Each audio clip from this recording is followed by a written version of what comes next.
અમારી પ્રોપર્ટીની કિંમત માત્ર ને માત્ર ખેડૂત નક્કી કરશે. તેમાં સરકારનો પણ કોઈ હિસ્સો નહીં હોય, કલેક્ટરશ્રી પણ આપનો હિસ્સો નહીં હોય અને કંપની તરફથી પણ અમારે કોઈ જરૂર નથી. જ્યાં વીજળીની અસર થતી હોય, જ્યાં તમે એક પણ બાંધકામ કાચું કે પાકું બાંધકામ કરવાની પરવાનગી ન આપતા હોય એટલા સળંગ ક્ષેત્રમાં અમારે વળતર જોઈએ. અને એ વળતર તમે અગાઉ આપેલાની સરખામણીએ નહીં, પણ અત્યારે પ્રવર્તમાન બજાર કિંમત પ્રમાણે અમારે 4 ગણી વળતર જોઈએ છે. આપ એક પેન્ટ પીસમાંથી એક રૂમાલનું કપડું લેવા નીકળ્યા છો કે રૂમાલ જોઈએ છે 1 ફૂટ બાય ફૂટ અને એની અમે તમને 4 ગણી કિંમત આપશું. આવી મજાક કરવાનું બંધ કરો. આપ કલેક્ટર છો, આપ નંબર 1 ફર્સ્ટ એક ડિસ્ટ્રિક્ટ મેજિસ્ટ્રેટ છો. અમારી કન્ડિશનથી જો તમારે લેવાની ઈચ્છા હોય અને જો કંપનીને પરવડતું હોય તો કંપની ધંધો કરે, નહીતર અમારે કોઈ જરૂર નથી કે આ થાંભલા નાખો.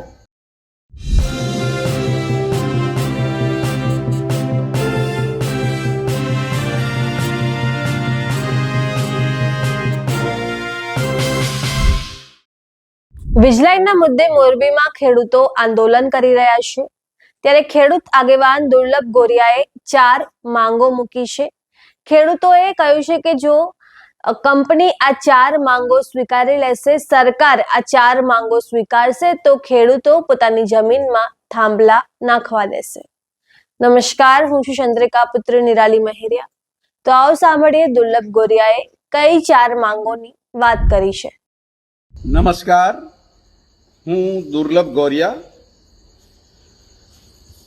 ખેડૂતોની જે સમિતિ જે છે એ સમિતિ સાથે મોરબી જિલ્લા કલેક્ટરે હમણાં પત્રકાર પરિષદ બનાવી અને એમાં ખાસ જણાવે છે કે અમે ખેડૂતોને 4 ગણું વળતર આપ્યું છે અને એવું પણ કહ્યું છે કે અમે નિર્ધારણ કિંમત નક્કી કરવા માટેની જે સમિતિ છે એ સમિતિના કહેવા પ્રમાણે અમે કર્યું છે. એટલે હું એ બાબતમાં કલેક્ટરશ્રીને નમ્ર નિવેદન કરું છું કે આપ ખરેખર કંપની તરફથી કામ કરો છો કે સરકાર તરફથી કામ કરો છો કે ખેડૂત તરફથી કામ કરો છો એ સ્પષ્ટ થતું નથી અને એમાં અમને અસમંજસ લાગે છે. અને બીજી વાત, અમારે તમારી જૂની પદ્ધતિ હોય તો પણ ભલે અને નવી પદ્ધતિ હોય તો પણ ભલે, અમારે અમારી પ્રોપર્ટીની કિંમત માત્ર ને માત્ર ખેડૂત નક્કી કરશે. તેમાં સરકારનો પણ કોઈ હિસ્સો નહીં હોય, કલેક્ટરશ્રી પણ આપનો હિસ્સો નહીં હોય અને કંપની તરફથી પણ અમારે કોઈ જરૂર નથી. અમારે માત્ર ને માત્ર અમારી ડિમાન્ડ પ્રમાણે અમારી કિંમત જોઈએ છે. આપને સ્પષ્ટ કરી દઉં છું કે ખેડૂતો વતી આપે જે પત્રકાર પરિષદમાં કહ્યું છે કે ખેડૂતો વતી કોઈને પણ તમે મોકલો, હું ખેડૂતો વતી આવવા માટે તૈયાર છું. અને અમારે એટલી જ કિંમત જોઈએ છે કે જો વીજળીના હાઈ ટેન્શન વાયરની નીચેનો એફેક્ટેડ એરિયા, એક થાંભલાથી બીજા થાંભલા વચ્ચેનો સળંગ, કોઈ થાંભલાની ચોરસની અમારે લેવા દેવા નથી. જે તમે નોન બિલ્ટ અપ એરિયા તમારો ગાઈડલાઈન પ્રમાણે હોય, જ્યાં વીજળીની અસર થતી હોય, જ્યાં તમે એક પણ બાંધકામ કાચું કે પાકું બાંધકામ કરવાની પરવાનગી ન આપતા હોય એટલા સળંગ ક્ષેત્રમાં અમારે વળતર જોઈએ. અને એ વળતર તમે અગાઉ આપેલાની સરખામણીએ નહીં, પણ અત્યારે પ્રવર્તમાન બજાર કિંમત પ્રમાણે અમારે 4 ગણી વળતર જોઈએ છે. સાહેબ, ધ્યાન રાખો, આપ એક પેન્ટ પીસમાંથી એક રૂમાલનું કપડું લેવા નીકળ્યા છો કે રૂમાલ જોઈએ છે 1 ફૂટ બાય ફૂટ અને એની અમે તમને 4 ગણી કિંમત આપશું. આવી મજાક કરવાનું બંધ કરો. આપ કલેક્ટર છો, આપ નંબર 1 ફર્સ્ટ એક ડિસ્ટ્રિક્ટ મેજિસ્ટ્રેટ છો, અને આપને આ છળ કપટ અને પ્રપંચ શોભતું નથી. પ્લીઝ મહેરબાની કરો. અમારે ખેડૂતોની સ્પષ્ટ વાત છે, એક અને એક વાતને અમારે 1000 વખત રિપીટ નથી કરવી. એટલે મહેરબાની કરીને અમારી જે માંગણી આટલી જ છે, બજાર કિંમત પ્રમાણે ROW નો હિસ્સો 4 ગણી કિંમતથી અમે આ તમને આપવા માટે તૈયાર છીએ. અમારે બીજી કોઈ શરત નથી. અમારી કન્ડિશનથી જો તમારે લેવાની ઈચ્છા હોય અને જો કંપનીને પરવડતું હોય તો કંપની ધંધો કરે, નહીતર અમારે કોઈ જરૂર નથી કે આ થાંભલા નાખો. અમારે કોઈ મતલબ નથી.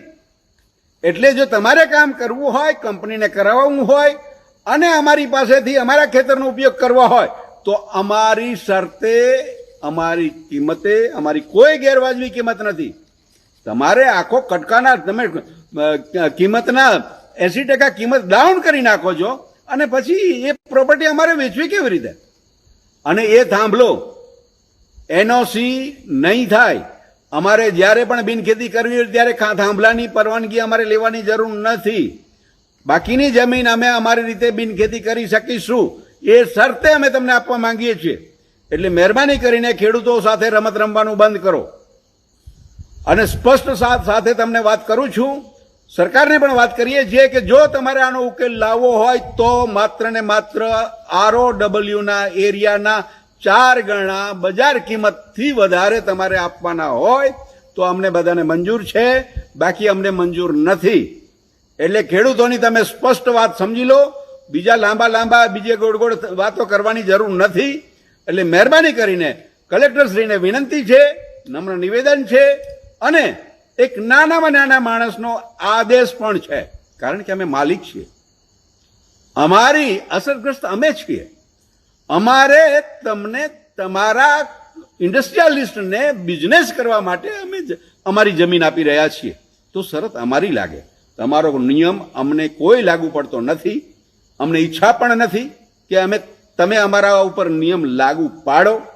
એટલે મહેરબાની કરીને આ સ્પષ્ટ વાત તમે સમજી લો, સ્વીકારી લો, તો અમારું બધાનું સમાધાન છે. ધન્યવાદ. ખૂબ ખૂબ અભિનંદન. નમસ્કાર. વંદે માતરમ. તો જેમ તમે દુર્લભ ગોરિયાની વાત સાંભળી, તમે આ વિશે શું વિચારો છો અમને જરૂરથી કમેન્ટ કરીને જણાવશો. અત્યાર માટે બસ આટલું જ. એ સિવાય તમે અમને અમારા ફેસબુક અને ઇન્સ્ટાગ્રામ પર પણ ફોલો કરી શકો છો. ધન્યવાદ.